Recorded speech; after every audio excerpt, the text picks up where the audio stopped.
Allahu Akbar, Allahu Akbar, Allahu Akbar. La ilaha illallah, wallahu akbar. Allahu akbar walillahil hamd. Allahu akbar, Allahu akbar, Allahu.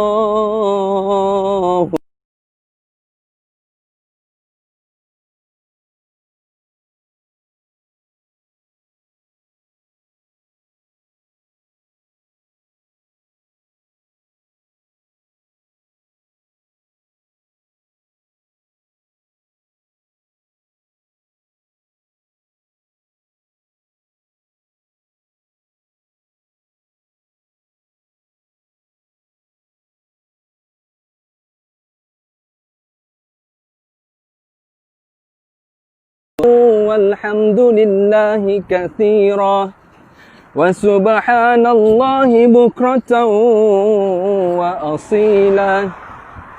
لا إله إلا الله ولا نعبد إلا إياه مخلصين له الدين ولو كره الكافرون. لا إله إلا الله وحده صدق وعده ونصر عبده وأعز جنده وهزم الأحزاب وحده. لا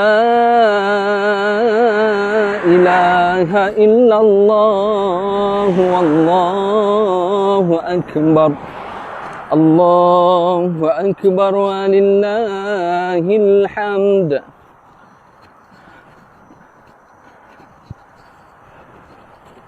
Assalamualaikum warahmatullahi wabarakatuh. Berhati-hati di jalan raya.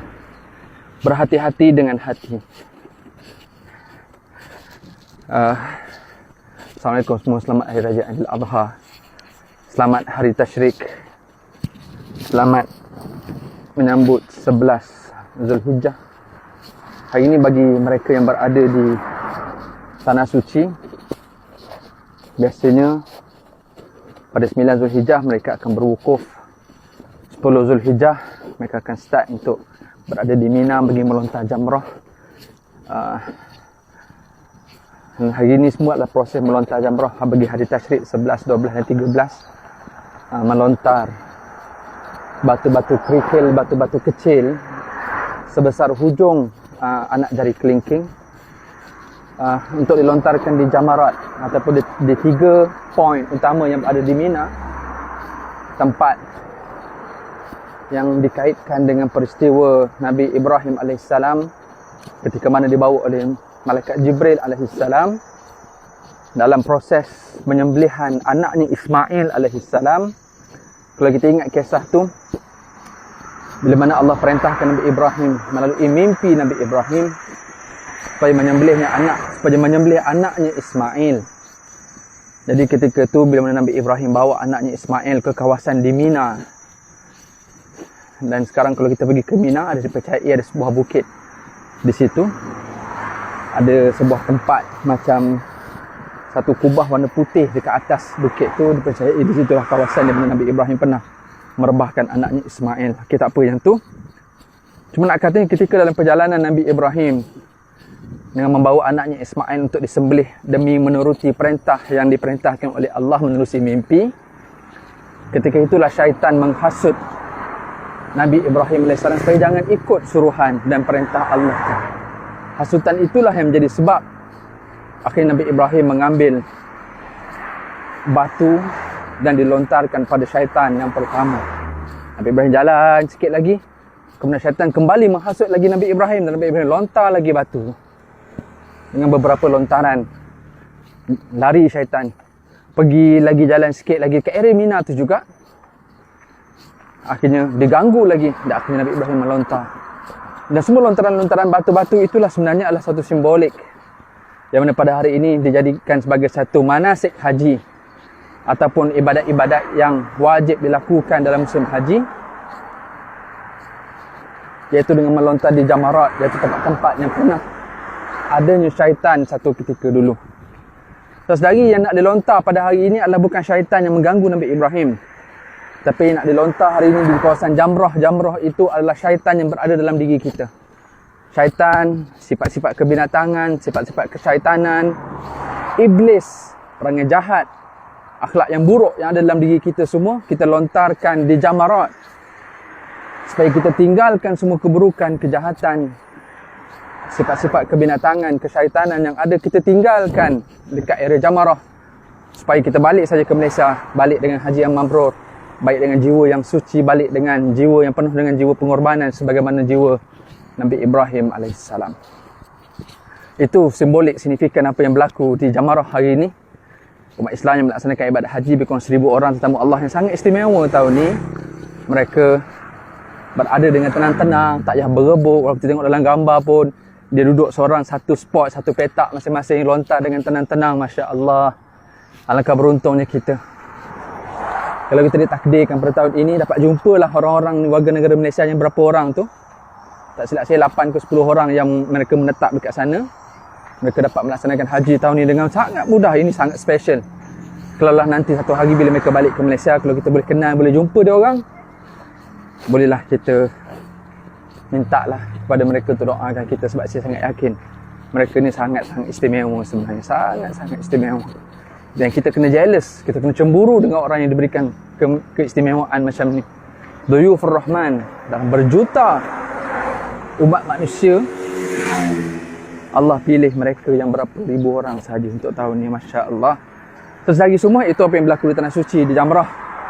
Mereka akan melontar jamrat, iaitu pada hari ini 11 Zulhijjah, esok 12.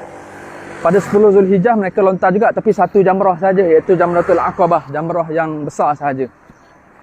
Tapi hari ini 11, 12 mereka akan lontar 3 jamrah, iaitu Jamratul Ula, Jamratul Wusta dengan Jamratul Kubra, ataupun Aqabah. Esok pun sama, lontar 3 jamrah. Lepas tu ada 2 pilihan, sama ada nak nafar awal. Nafar awal habis dia melontar jamrah pada hari yang kedua hari tasyrik, ke-12 Zulhijjah, sama ada mereka nak terus nafar awal, makna balik ke Mekah, ataupun yang buat nafar sani, mereka habiskan lontaran pada hari yang ke-13 Zulhijjah. Nafar sani itu paling baik lah kalau siapa yang boleh buat, tapi memang lagi struggle lah. Okay, tak apa, itu tentang manasik haji. Apa yang kita nak bincang pagi ni sambil balik daripada jogging, Kota Damansara, Kuala Lipis, Kota Baru, insyaAllah. Ni sekarang ni phase untuk kita nak cool down je lah. Sebab tu sambil boring-boring lalu dalam kampung ni, kita buat live lah kan. Sebab jarang nak dapat live. Ramai juga tanya, Ustaz bila buat live? Lama dah PKP, rajin buat live. Tu je lah, maklumlah bila habis PKP kita dah kembali pada rutin biasa. Busy, kuliah-kuliah, masjid surau pun dah start jalan, office pun saya dah start untuk buat training semua. So minta maaf banyak-banyak tak sempat nak buat online. Kalau saya buat pun korang bukannya tengok sangat pun. Okey. Okey, kita nak bincang apa hari ni? Hari ni ramai saya tengok yang buat korban.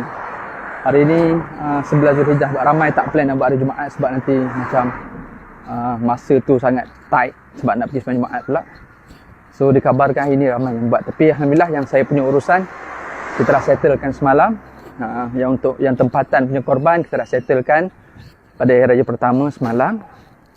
Tapi untuk korban luar negara di Afrika, Filipina, Cambodia, mana lagi? Vietnam, Indonesia, semua tu kita banyak buat hari tasyrik. Banyak buat pada hari-hari 11, 12, 13 Zulhijjah. Okey.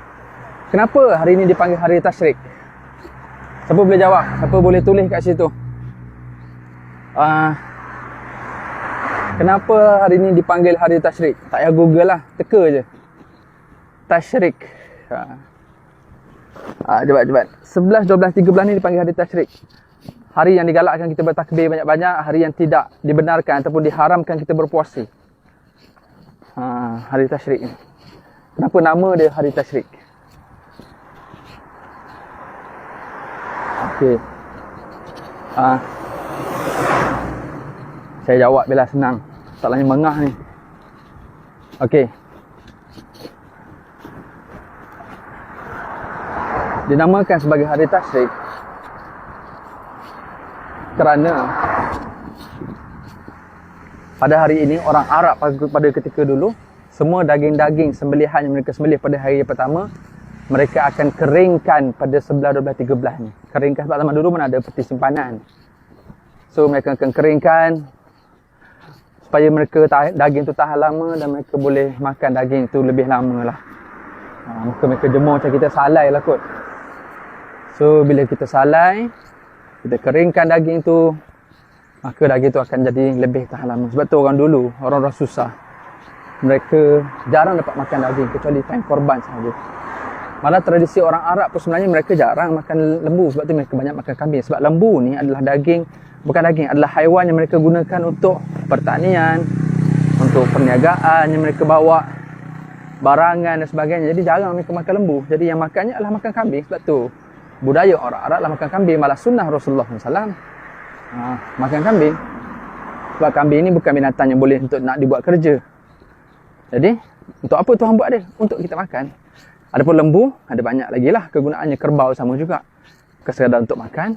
Maka sebab itu mereka lebih memilih untuk banyak makan kambing berbanding lembu. Lembu adalah untuk dibuat angkat barang, buat jadi kenderaan dan sebagainya.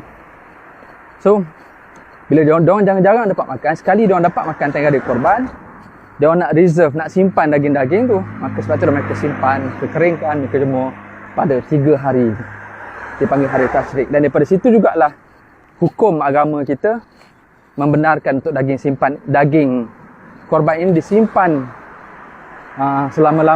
sepanjang masa yang kita sukalah. Lepas tu hari ni ada orang dia pack daging korban masuk dalam plastik, dia vacuum seal, lepas tu dia hantar ke negara-negara susah kan. Maknanya tidak ada isu daging korban tu mesti dihabiskan pada hari raya, termasuklah hari tasyrik. Tak ada isu yang tu. Okey, ada soalan? Alamak, saya dah terlepas soalan tu. Okey. Ustaz, macam mana kalau kita bagi duit ke orang supaya buat korban atas nama dia? Kita dapat juga tak pahala korban? Dapat.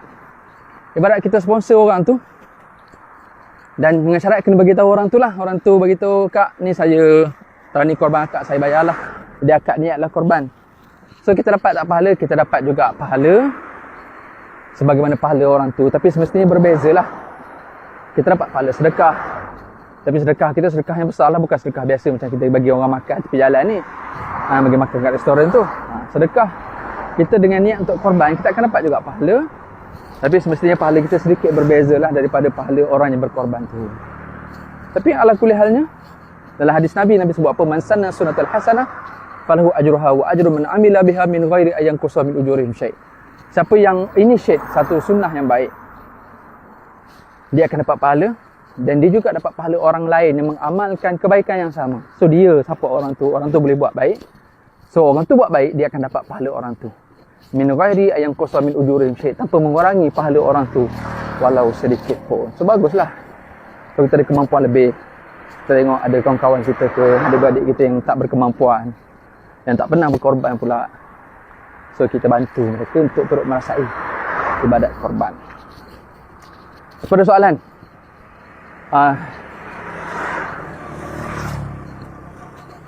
Okey. Jogging kena jogging. Risau saja. Sebab fitness ni jagalah. Maklum dah tua ni. Makan pula dah banyak. Time raya pula faham je lah kan.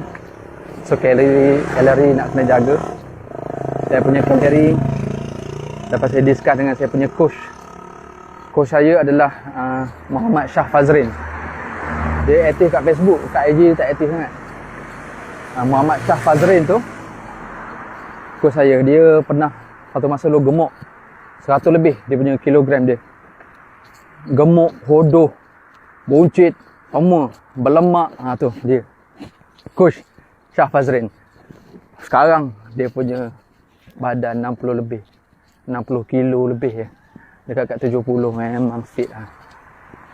Tu coach saya. So dia ajar cara nak kira kalori. So tengok saya punya berat, saya punya umur, saya punya ni semua. Bukan sekadar dia tengok BMI, dia tengok saya punya lifestyle apa semua. So kalori saja lebih kurang 1500 ke 1700 kalori sehari.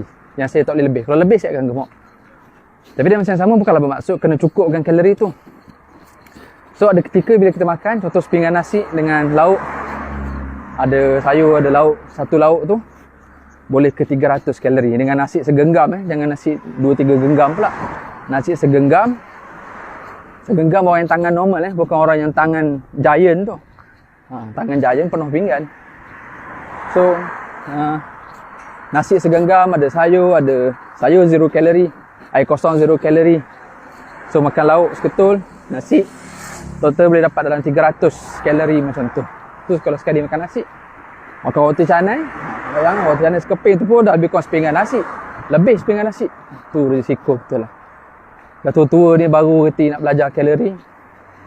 Satu lagi, lepas makan, kadang-kadang kita jaga makan. Konon-konon tak lebih kalori. Rupanya kita tak burn kalori tu. Bila tak burn, kita tak boleh turun berat badan. So ni benda yang saya baru belajar lah juga. Kan nak tunjuk bagus saya baru belajar. Punya selama ni, kita konon-konon macam kurang makan. Atau makan tak jaga tau, skip breakfast. Terus brunch ataupun tengah hari pukul 2 baru makan breakfast pun tak, apa pun tak tengah hari. Sebab meeting lah, banyak kerja semua. Kadang-kadang kita rasa kita makan sikit, sehari sekali je. Tengah hari je makan, sekali makan banyak. Lepas tu malam tak makan, kadang-kadang je makan buah je. Tengok badan naik. Itu yang stres tu. Dah stres, tambah pula naik. Kan bila stres dia akan tambah lemak-lemak apa. Macam-macam lah. Lemak yang paling sakit hati sekali dia panggil visceral fat. Visceral fat ni dia duduk dekat area bawah-bawah perut tu. Yang jenis tu, yang jenis kadang-kadang bagi kita berat tu. So stres lagi apa semua. Rupanya sebab tak jaga makan pun menjadi sebab.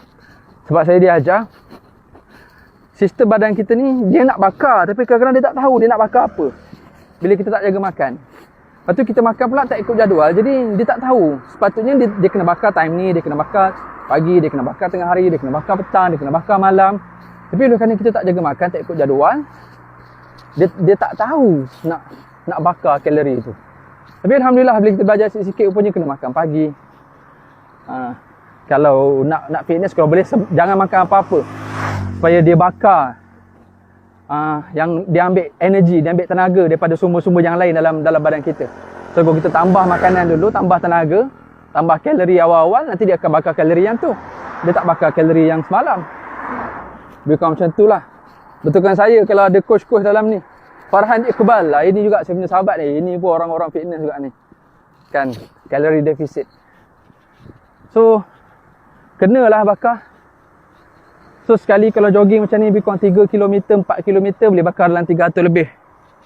300 lebih kalori. Kalau pergi lari yang jenis, ini yang jenis lari yang sekejap lari berapa minit, 4 minit. Lepas tu berjalan seminit, speed walking. Lepas tu berlari 4 minit, speed walking 2 minit. Berlari 5 minit, speed walking seminit. Kan? Berlari pula, berlari yang kira yang normal dia berlari. Kalau ada yang interval yang power lagi, dia suruh lari speed running. Kita ni speed walking, speed running, yang tu boleh bakar sampai 400-500 kalori. Tapi memang mengah. Bawa sini saya tak mampu lah yang tu, minta maaf lah. Doa-doa lah supaya saya boleh kuat stamina sikit. Tapi itulah maklum lah, bila tua-tua macam ni, dah masuk 40-an ni, urat dawai, sekalipun dawai tu dah berkarat. Tulang besi pun dah start tak larat kan. So cubalah sedaya mungkin. Walaupun saya pergi diving bakar kalori juga. Dia taklah seletih kita berlari macam ni, tapi dia letih dia sudut apa, dia sudut tekanan, pressure yang ada dekat dalam tu, dengan equipment yang kita bawa yang berat tu semua tu. So kalori dia akan burn juga. Tapi risiko dia bila saya naik atas diving, naik je habis je. Bila kita interval dekat surface, dia punya lapar tu, mak nenek memang lapar macam apa lah. Dia punya lapar tu, dia kalau makan banyak tu jadi masalah pula tu. Kena pokok rambutan sikit. Kalau nak kena pokok rambutan, ni pokok rambutan. Tapi hijau, malangnya hijau. Okey, siapa ada soalan? Malas nak bincang pasal kalori, aku bukannya coach. Persoalan pasal hukum, pasal fiqh. My Pink Shop ni jual apa Boleh promote sikit, semua orang boleh klik My Pink Shop, boleh like, boleh follow My Pink Shop, boleh support kita punya ekonomi kawan-kawan kita. Bolehkah kita buat korban melebihi 1 ekor atau 1 bahagian? Melebihi 1 ekor atau 1 bahagian? Boleh je. Lagi banyak, lagi bagus. Dia gini siapa yang nak tengok kita level mana. Okey, korban ni dia ada banyak level. Yang pertama, satu nama. Contoh, saya Syahrizan Daud. Saya satu nama, saya korban seekor unta. Seekor unta. Satu nama, bukan bagi 7 satu nama. Saya pernah buat korban seekor unta. Ni minta maaf, bukan nak riak, cuma nak bagi tahu. Saya rasa happy, saya rasa seronok. Sebab saya dapat unta yang murah masa tu tahun lepas, masa haji tahun lepas. Unta saya berapa ribu masa tu tak silap saya lebih kurang 3,000 lebih. Seekor unta. Kat Malaysia harga lembu yang biasa pun 4,500. 4,500. Kalau gambar yang tengok gambar saya semalam dekat tempat sembelihan tu, itu lembu Chevrolet. Lembu Chevrolet Lembu Chevrolet ni lembu baka besar. Dia convert, dia kacuk dengan dia breed dengan luar negara punya lembu. Itu dia punya tinggi pun dah macam tinggi kepala saya dah, lembu Chevrolet tu. Yang tu 2 ekor semalam yang saya tunjuk dalam gambar, ada dekat status saya yang latest yang semalam tu. 2 ekor tu dalam 13,500 2 ekor. Mana seekor which is dalam 6,500. Besar tu memang besar. Tapi yang normal kita lembu-lembu biasa, lembu kampung ni dalam 4,500 seekor. Saya dapat sembelih tahun lepas, dapat ambil korban seekor unta harga lebih kurang dalam 3,500. InsyaAllah. Biasa tak dapat lah. Biasa unta dalam 6,000. So, ada kawan-kawan dekat Mekah. Kebetulan saya pun mengurus haji tahun lepas. Dapat seekor unta. Itu level paling tinggi Kalau dapat sembelih, semua orang kena berazam. Kalau boleh nak korban seekor unta, kalau boleh seumur hidup. Memang ada hadis Nabi suruh kalau boleh seorang ni, setiap orang berkorban sekali seumur hidup. Tapi janganlah take for granted sekali seumur hidup tu ambil satu bahagian je. Itu pun sekali seumur hidup. Janganlah. Kita niat, kita upgrade niat kita. Aku nak ekor apa yang Nabi sebut sekali seumur hidup. Tapi sekali seumur hidup, seekor unta. Kalau siapa yang plan ni macam tu, saya boleh tolong arrangekan supaya dapat unta yang murah. Kita buat korban dekat Mekah. Manalah tahu kan, seselagi nanti ditakdirkan dapat pergi haji ke. So menabung haji dan masa yang sama menabung untuk korban. Supaya dapat korban seekor unta. Saya boleh bagi jaminan lah, dalam lebih kurang dalam 4,000 lah maksimum dapat seekor unta. Itu level paling tinggi tuan-tuan Satu nama seekor unta.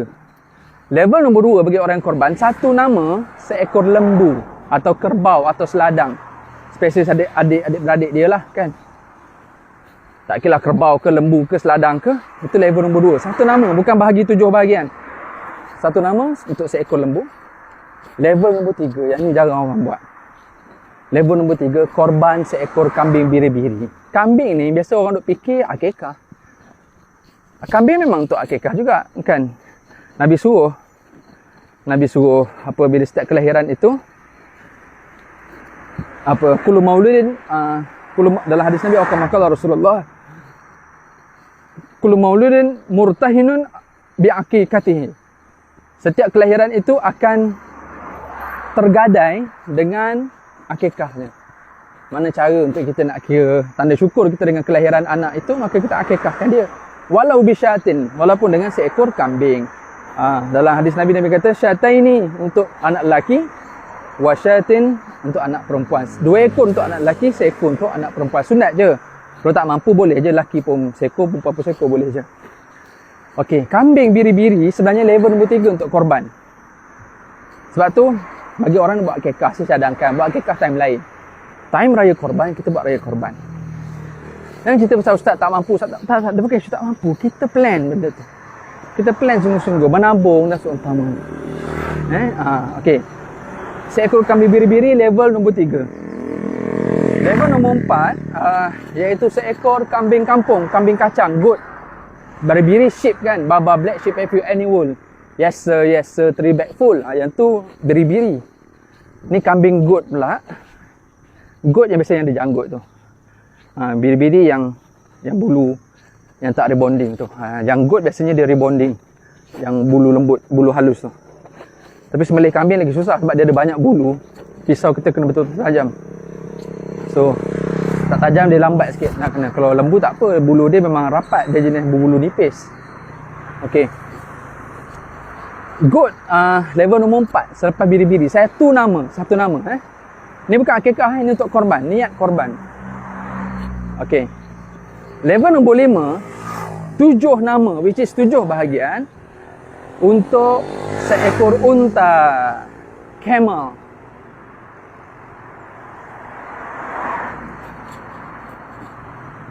Sekejap. Mengah. Mengah campur tangan lenguh. Pegang handphone. Okey, sambung balik. Level nombor 5 dalam korban iaitu satu ekor unta dibahagi 7 bahagian ataupun 7 nama. So kalau let's say lah unta tu harga RM6,000, kalau kat Mekah dalam RM4,000, bahagi 7 lah. So lebih kurang berapa? 500, 600 lah lebih kurang. 5 ke 600, 500 setengah macam tu untuk satu bahagian unta. Which is pada saya lagi murah berbanding satu bahagian lembu kat Malaysia 700. Okey, tak apalah tu. Itu level nombor 5. Level nombor 6, seekor lembu atau kerbau atau seladang bahagi 7 bahagian.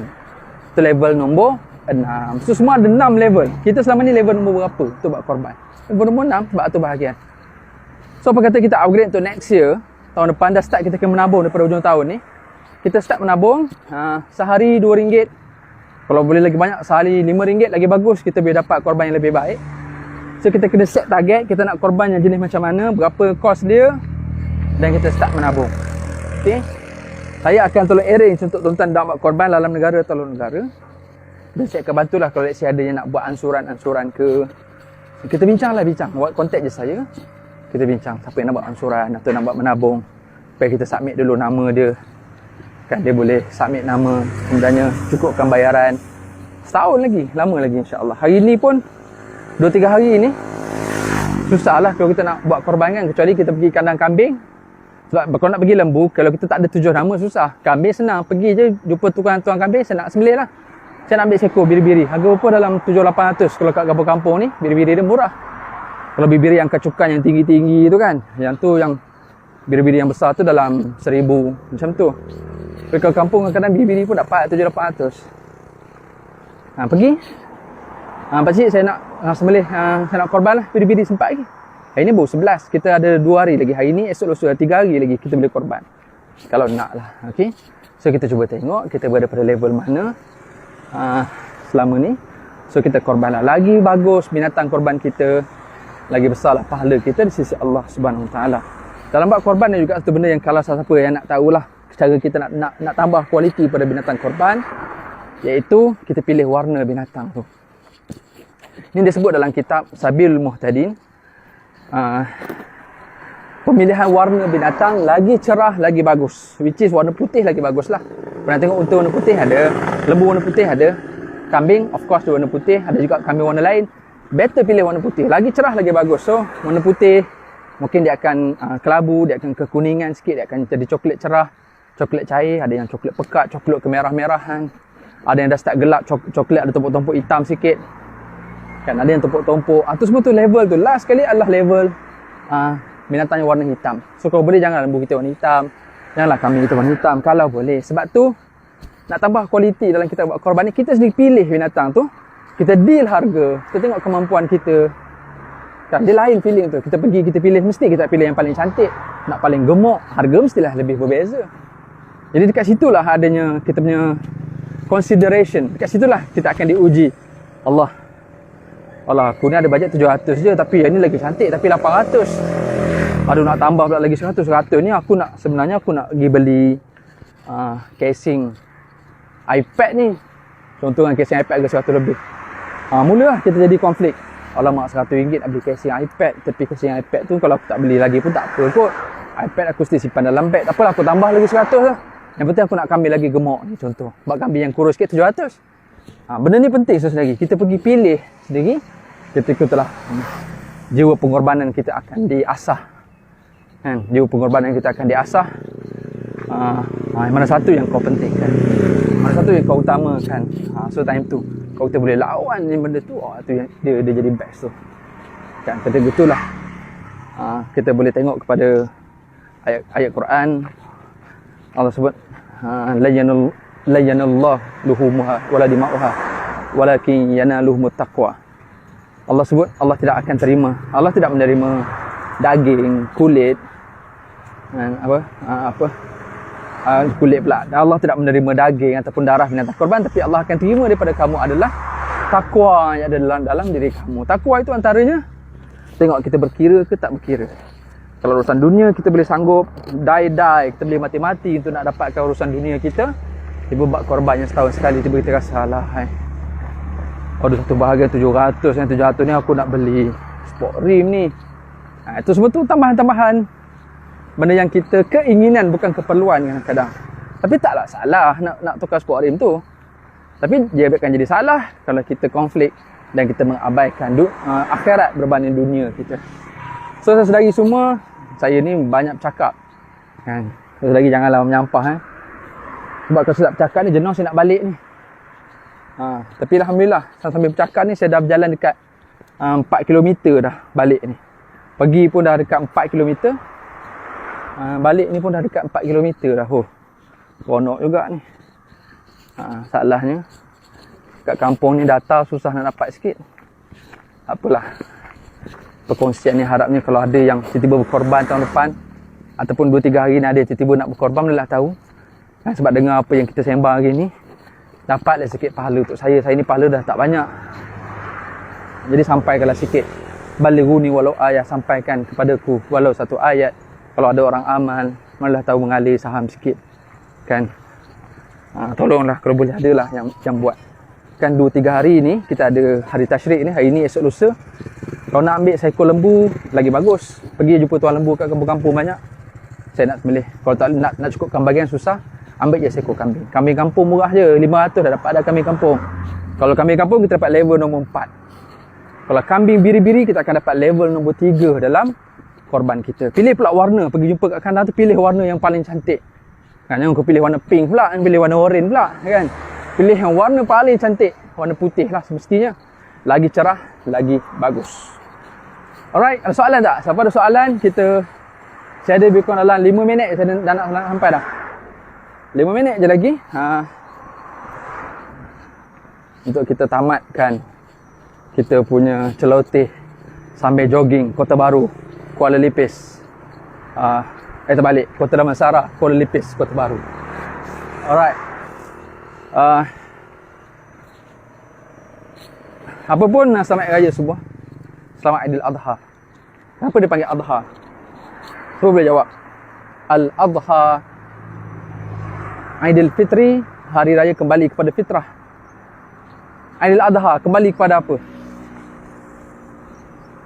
Adha ini dalam bahasa Arab, korang ni memanglah aku tanya seorang pun tak nak jawab tu, aku sedih tu.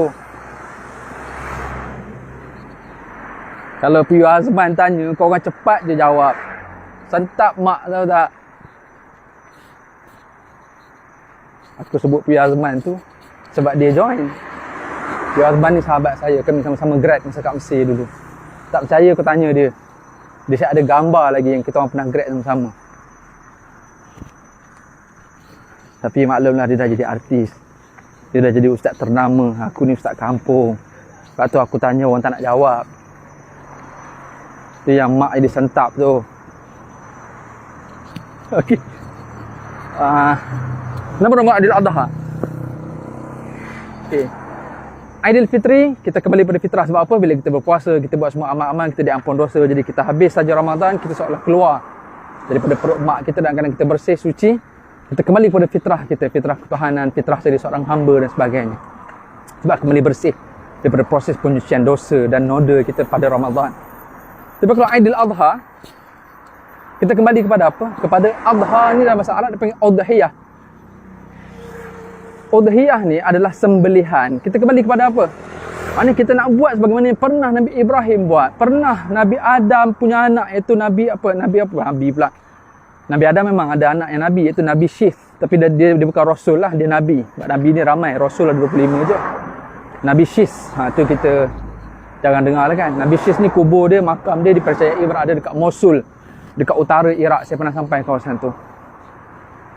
Tapi dalam banyak anak dia yang bukan Nabi, yang famousnya Qabil Habil. Dalam Quran cerita pembunuhan yang pertama dalam sejarah manusia tu. Itu pun korban juga. Habil yang korban dia, Allah minta dua-dua ni korban sebab kes nak tengok siapa yang layak untuk mengahwini Iklima. Kan perlu sejarah sikit. Siti Hawa tu dia mengandung Setiap kelahirannya adalah berpasangan laki perempuan, laki perempuan, laki perempuan. So syariat pada zaman tu, setiap anak akan berkahwin dengan adik-beradik dia secara bersilang. So Qabil, dia punya pasangan dia yang lahir serentak dengan dia adalah Iklimah, cantik. Habil, pasangan dia Lubuda, disebut dalam riwayat macam tu lah. Tak apalah, okey. Lubuda ni kurang cantik sikit. So masa kahwin, dia Habil kena kahwin dengan Iklimah yang cantik ni. Lubuda kahwin dengan Qabil. So dalam riwayat tafsir Ibn Katsir juga sebut, tapi Qabil tak puas hati sebab kenapa pula aku nak kena kahwin dengan yang cantik. Tu akhirnya dia orang fight, akhirnya Allah perintahkan mereka dua orang berkorban. Siapa yang diterima korban, dialah akan dapat mengahwini Iklimah yang cantik tu. Jadi si Qabil, dia ni expert dalam bidang pertanian.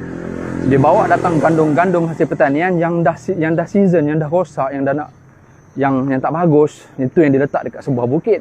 Yang Habil pula seorang peternak yang berjaya, dia bagus. Dia bawa datang kibas kambing yang gemuk, yang cantik, yang sehat. Itu sebagai tanda korban dia letak pula pada satu bukit. Disebut dalam tafsir Ibn Katsir, Allah datangkan satu halilintar petir menyambar korban Habil, iaitu korban kambing tadi. Sebab korban tu yang berkualiti, berarti dialah diterima korban. Daripada situlah akhirnya Qabil bertambah tak puas hati. Bila mana Nabi Adam beritahu Qabil, yang diterima adalah korban Habil. Sebab korban dia lagi elok, lagi cantik. Lagilah Qabil tak puas hati, dalam kau dapat aku punya aku punya pasangan Iklimah, tiba-tiba korban pula dia terima. Dia akhirnya dia pergi buat argument, dia berbantah dengan Habil. Dia Allah cerita dalam Quran tu, dia kata, aku rasa aku nak bunuh lah kau. Apa jawab Habil? Habil kata, aku tak ada masalah kalau kau nak buat apa.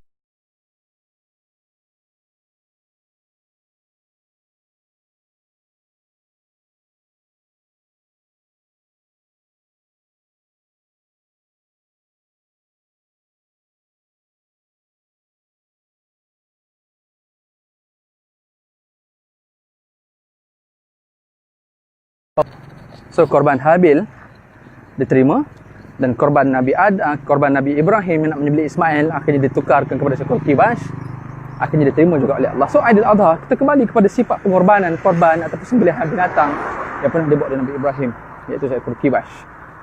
Dan dibuat tradisi turun-temurun oleh nabi-nabi seterusnya, termasuklah Nabi Muhammad sallallahu alaihi wasallam, sehingga Nabi menganjurkan kita, malah sunat muakkad dituntut pada 4 hari raya ni, 10, 11, 12, 13 kita melaksanakan sembelihan binatang korban. So adha ini adalah sembelihan binatang korban yang tengkuk pendek, macam lembu, macam kambing, itu dipanggil udhiyah. Tapi kalau binatang yang tengkuk panjang macam unta, itu dipanggil nahar. Sebab tu dekat negara Arab dipanggil hari nahar. Hari nahar ni itu sembelihan binatang yang tengkuk panjang. Kalau binatang tengkuk pendek, macam saya ni, saya bukan binatang, saya haiwan. Haiwan ni maksud makhluk yang bernyawa dalam istilah bahasa Arab lah. Jadi jangan marah kalau orang panggil haiwan, tapi marah kalau orang panggil binatang. So kalau kita haiwan, kita ni haiwanun natik, kita makhluk yang bernyawa. Haiwan tu maksudnya yang bernyawa. Haiwan yang pendek, tengkuk macam lembu, kita sembelih dekat tengah-tengah ke atas. Jangan hujung sangat, tengah-tengah ke atas, macam kambing, lembu. Tapi kalau nahar, binatang yang tengkuk panjang macam unta, tengkuk dia mungkin panjang sampai sini, so kita sembelih dekat mana? Bukan tengah-tengah tengkuk, dekat pangkal leher dia, dekat dengan badan. Sebab tu buka YouTube, check macam mana cara orang sembelih unta. Dia akan sembelih dekat hujung, dekat pangkal leher, permulaan leher tu, supaya lagi cepat darah tu keluar, lagi cepat binatang tu mati. Kalau sembelih tengah-tengah, lambatlah darah tu nak sampai dekat tempat sembelihan tu. Tu cerita Aidil Adha. Adha ni maksud sembelihan. Jadi sebab tu kalau kita raya Aidil Adha, tapi kita tak buat sembelihan korban, apa ke benda punya raya? Kan? Tak ada apa-apa, raya tak ada apa-apa.